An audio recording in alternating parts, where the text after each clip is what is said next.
Welcome to the Jazz, Blues, and R&B podcast and radio show, period. Formerly, Something Came from Baltimore. My name is Thomas-Gouker, and I am your host tonight. Female Jazz Singer series continues for season 8, and we are continually focusing on one amazing female artist per month. And the month is May, and this month we have a Washington, D.C. legend.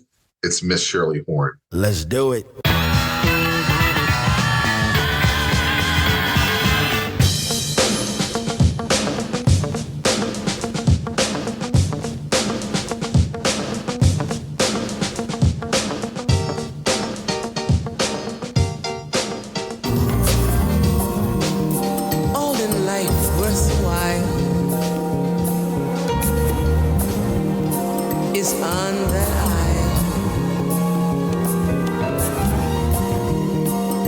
Return to paradise.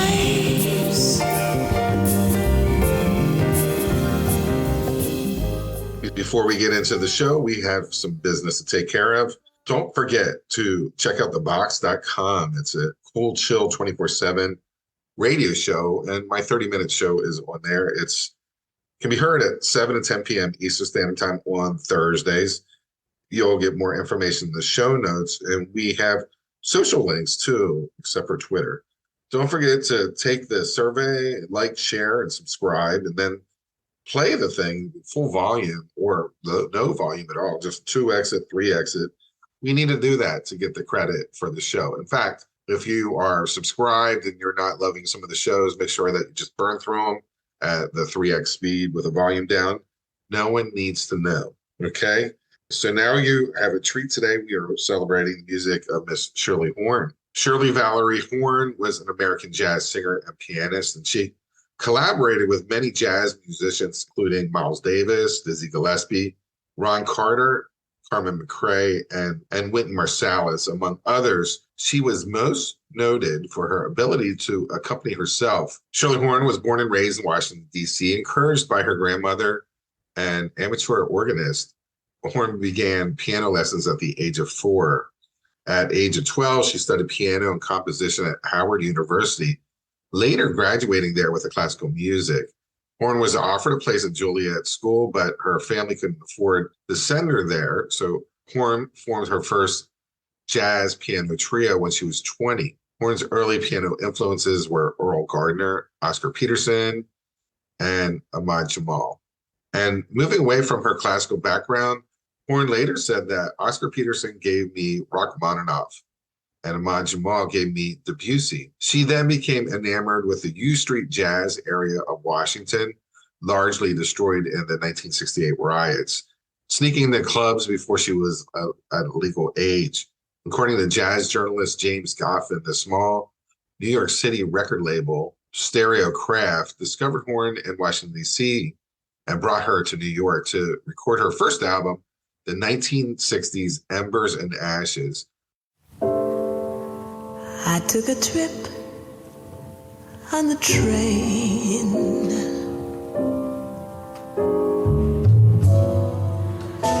and I thought about you.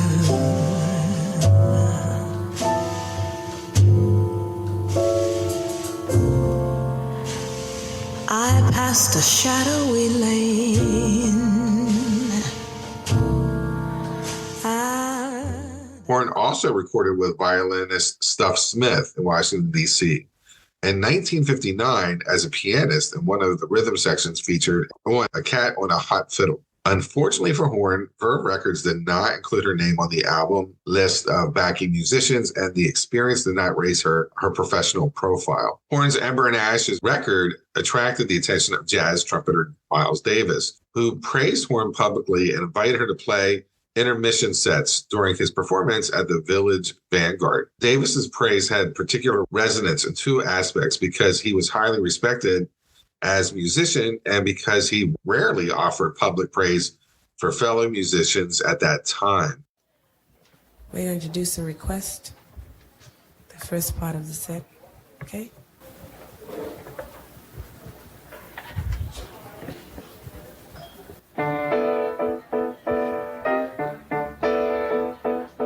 1961 live performance recorded in St. Louis, Gaslight Square District was eventually released on LP under the Live at the Village Vanguard.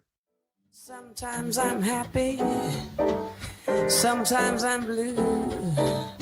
My disposition depends on you. I never mind.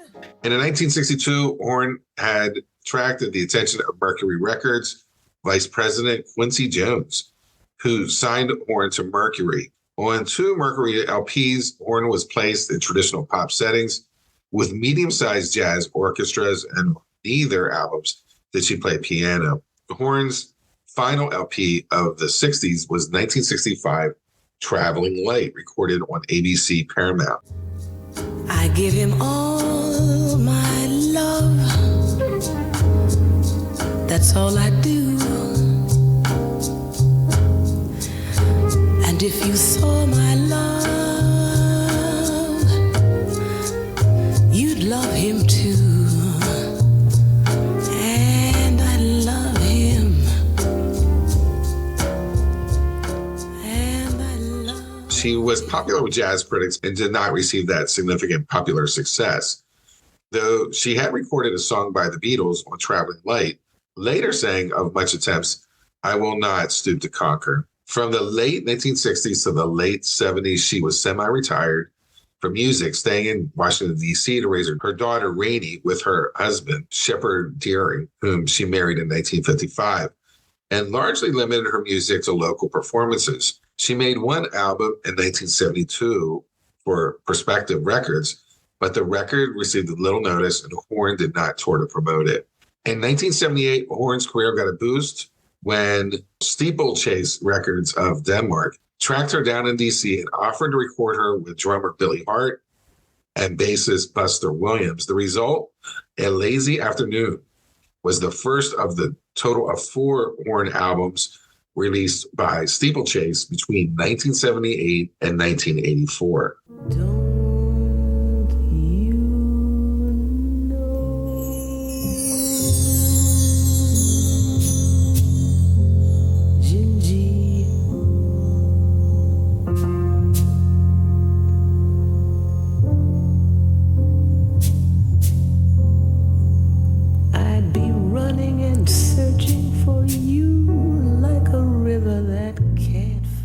By early 1987, Verve Records was pursuing a record contract with her, and in May of that year, the live album, I Thought of You, her first for Verve, was recorded in Hollywood. Horn recorded one further session for the independent label, the 1987 Softly on Audiophile Records, then returned to Verve. She released a total of 11 studio and live albums for Verve during her lifetime. Horn's most commercial success years were spent with Verve, and the label helped her find a large international following. Where you are, with whom you are, you'll think of me. You won't forget me.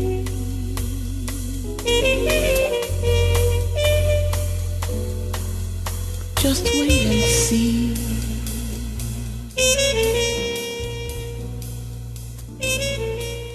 Miles Davis made a rare performance as a backing musician on Horn's 1991 album, You Won't Forget Me.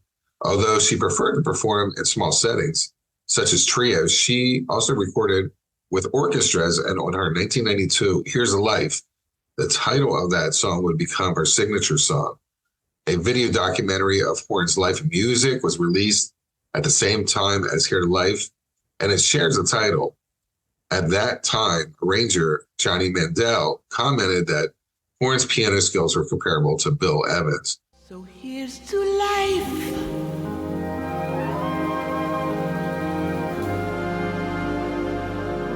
And every joy it brings.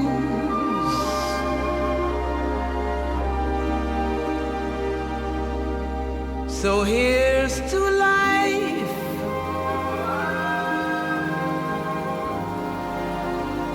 To dreamers and their... Her albums Here to Life, Light Out of the Darkness, a tribute to Ray Charles, I Love You Paris all reached #1 on the Billboard Jazz charts.